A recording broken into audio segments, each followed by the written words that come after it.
Voici à présent les nouvelles du continent africain. En Afrique, la situation sanitaire en République démocratique du Congo demeure préoccupante. Selon Associated Press, le directeur général de l'Organisation mondiale de la santé a déclaré que l'épidémie d'Ebola progressait plus rapidement que la réponse sanitaire. Le ministère congolais de la Santé recensait 3 874 cas confirmés et 1 751 morts. La province de l'Ituri était présentée comme l'épicentre de l'épidémie. Des personnels de première ligne avaient cessé le travail, tandis que le conflit armé et l'isolement de certaines zones compliquaient l'accès aux soins.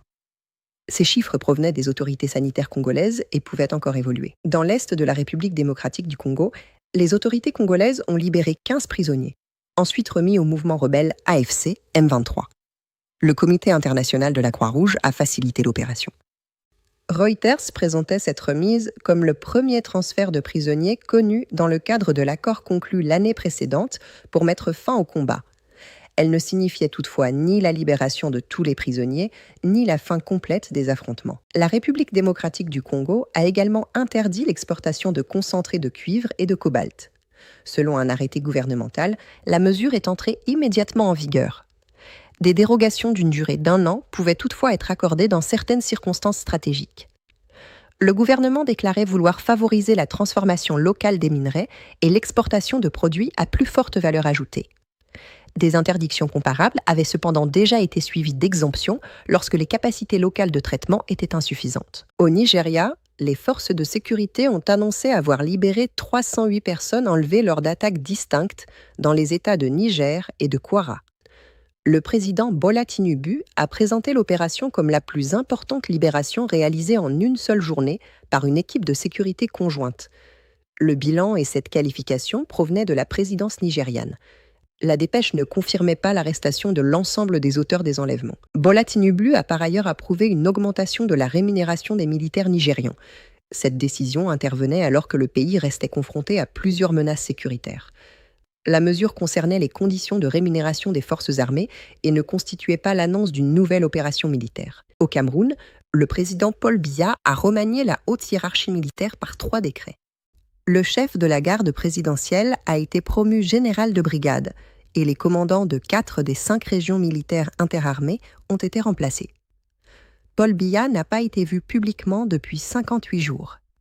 Cette absence constituait un constat temporel et ne confirmait ni un empêchement officiel, ni une vacance du pouvoir, selon l'agence Reuters. En Libye, des détenus se sont évadés collectivement de la prison de Surman, dans l'ouest du pays, alors que des affrontements armés se déroulaient à proximité.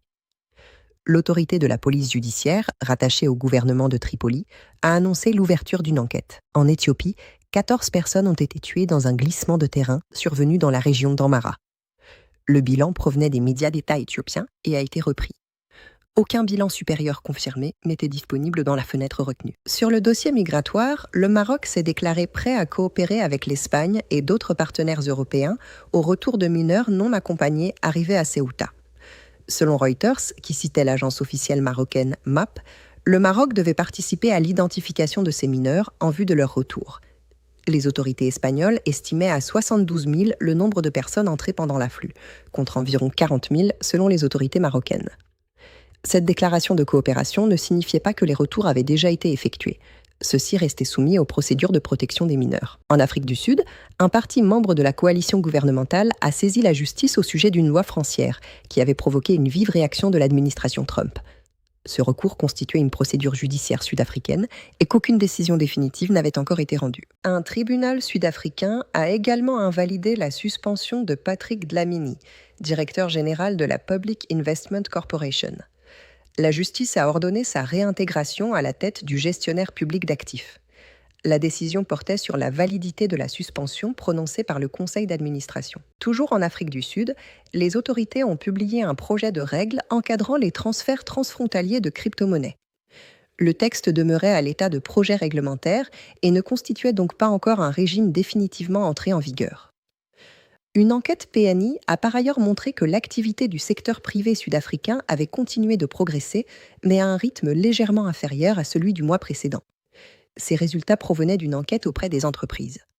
Le ralentissement de cet indicateur ne confirmait pas, à lui seul, une contraction de l'économie nationale. Au Mali, les autorités ont présenté un fonds adossé aux recettes minières destiné à financer des infrastructures. Selon un responsable cité par Reuters, ce mécanisme pourrait mobiliser jusqu'à 800 millions de dollars et s'appuyer sur au moins 50 milliards de francs CFA de revenus miniers annuels. Le fonds avait mobilisé 109 milliards 140 millions de francs CFA entre le début de l'année précédente et la fin du mois de juin. Les projets évoqués concernaient notamment des voies ferrées, des routes, des bateaux et des activités associées à Mali Airlines. Les 800 millions de dollars représentaient toutefois une capacité potentielle et non une somme déjà entièrement engagée. Un ancien Premier ministre malien a également annoncé sa libération de prison. Cette libération n'entraînait automatiquement aucun changement institutionnel. Au Kenya, l'activité du secteur privé a progressé. L'indice PMI de Stanbic Bank Kenya est passé de 50 à 51,3. Un niveau supérieur à 50 traduit une expansion dans cette enquête. Les pressions inflationnistes et les difficultés logistiques limitaient cependant le rythme de croissance. Cet indice ne constituait pas une mesure définitive de l'évolution du produit intérieur brut. La bourse de Nairobi préparait également un fonds négocié en bourse consacré aux actions liées à l'intelligence artificielle. Selon Reuters, sa direction prévoyait de le proposer aux investisseurs avant la fin de l'année. Il s'agirait du premier fonds de ce type en Afrique de l'Est et permettrait aux investisseurs locaux de s'exposer à des entreprises mondiales du secteur. Le produit demeurait toutefois en préparation et n'avait pas encore été lancé. Au Ghana, l'inflation annuelle des prix à la consommation est passée de 5,3% à 4,6%. Il s'agissait de sa première baisse depuis le mois de mars. Le Service national des statistiques attribuait notamment cette évolution au ralentissement de l'inflation alimentaire. À la même période de l'année précédente, l'inflation annuelle atteignait 12,1%. Le président ghanéen John Dramani Mahama a par ailleurs nommé Kenneth Gilbert Adjei ministre de la Défense. Celui-ci occupait auparavant le ministère des Travaux publics et du Logement. L'annonce établissait le changement de titulaire sans présenter de nouvelle orientation détaillée de la politique de défense. Enfin, la Banque centrale de Tanzanie a assoupli les règles de change applicables aux investisseurs étrangers. Tous les investisseurs étrangers pouvaient désormais acheter des bons et des obligations émis par l'État tanzanien. La Banque centrale déclarait vouloir approfondir les marchés financiers nationaux et promouvoir le pays comme destination d'investissement. Cet assouplissement réglementaire ne garantissait toutefois pas une augmentation effective des investissements étrangers.